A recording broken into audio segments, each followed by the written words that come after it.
কেমন আছো বন্ধুরা? নিয়ে আসলাম আজকে ভিন্ন রকমের একটা রেসিপি। সেটা হচ্ছে সবুজ ডিমের কোরমা। ফুল ভিডিওটা দেখার অনুরোধ রইল। আর এখানে কি কি মশলা আছে দেখে নাও, পরে বলে দিব। ভিডিওটা যদি ভালো লাগে লাইক দিবা, শেয়ার করবা, সাবস্ক্রাইব করে আমার পাশে থাকবা। তো প্রথমে আমরা ডিমটাকে ভেজে নেব। আজকে সবুজ ডিমের কোরমা একটু ভিন্ন রকম করার চেষ্টা করলাম। তো ডিমটা কিভাবে সবুজ করছি, ডিমটাকে আমরা ফুড কালারের মধ্যে রেখে দিয়েছিলাম 1.5 ঘন্টা। তো ডিম ভাজা হয়ে গেছে। এখন একই তেলে আমরা অর্ধেক তেজপাতা, একটা জয়ত্রী, অল্প একটু জয়ত্রী, আর দারচিনির টুকরা 2টা, আর 2টা এলাচ। তো তেল গরম হওয়ার পরে দিয়ে দিলাম পেঁয়াজ বাটা। এখন দিয়ে দিব আদা রসুন বাটা 1 চা চামচ, বেশি দিব না।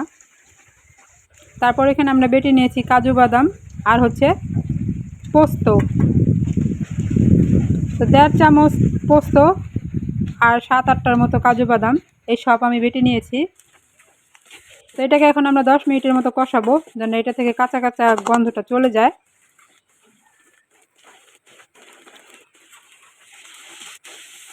সামান্য পানি দিয়ে কষাবো, নাহলে নিচে লেগে যায়। যখন এটা আমাদের কষানো হয়ে যাবে, তখন আমরা শুকনো উপকরণগুলো দিয়ে দিব। যারা ঝাল খেতে পছন্দ করেন তারা মরিচের গুঁড়ার পরিমাণটা বেশিও দিতে পারেন, বা কাঁচা মরিচের পরিমাণটা বেশি দিতে পারেন। এখানে আমি 1 চা চামচ হলুদের গুঁড়ি, আধা চা চামচ ধনিয়ার গুঁড়ি, আর 1 চা চামচ শুকনা মরিচের গুঁড়া ব্যবহার করছি। তো ভালো করে আবার 10 মিনিটের মতো কষিয়ে নেব। দিয়ে দিলাম স্বাদ মতো লবণ। তো প্লিজ বন্ধুরা, তোমাদের কাছে আমার রিকোয়েস্ট, আমার ফুল ভিডিওটা দেখবা। যদি তোমাদের এই ভিন্ন রেসিপিটা ভালো লাগে অবশ্যই লাইক দিবা, শেয়ার করবা, আর সাবস্ক্রাইব করে আমার পাশে থাকবা। যারা এই পর্যন্ত সাবস্ক্রাইব করছো তাদেরকে অসংখ্য ধন্যবাদ। আর যারা করো নাই প্লিজ করে দিবা। তো মশলাটা কষানো হয়ে গেছে।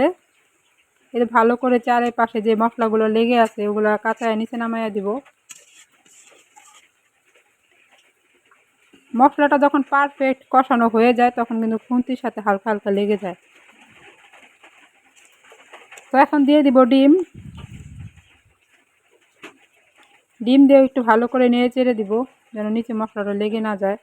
আর কোরমা রান্না করলে কিন্তু একটু পরপর নাড়াচাড়া করতে হয়, কারণ এর মধ্যে পোস্ত আছে, এর মধ্যে বাদাম আছে, আর বাটা মশলা। তার জন্য একটু পরপর নাড়াচাড়া করতে হয়।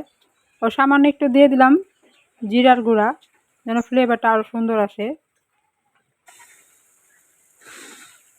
তো এই তো আমাদের প্রায় হয়ে গেছে। একদম শুকনা শুকনা করব না, হালকা হালকা গ্রেভি রাখবো। কালারটা মাশাআল্লাহ সুন্দর হয়েছে। এই তো ফাইনাল লুক। তারপর চলে যাব পরিবেশনে। দেখেন জিভে পানি আসার মতো একটা রেসিপি। দেখছেন কি সুন্দর হয়েছে মাশাআল্লাহ।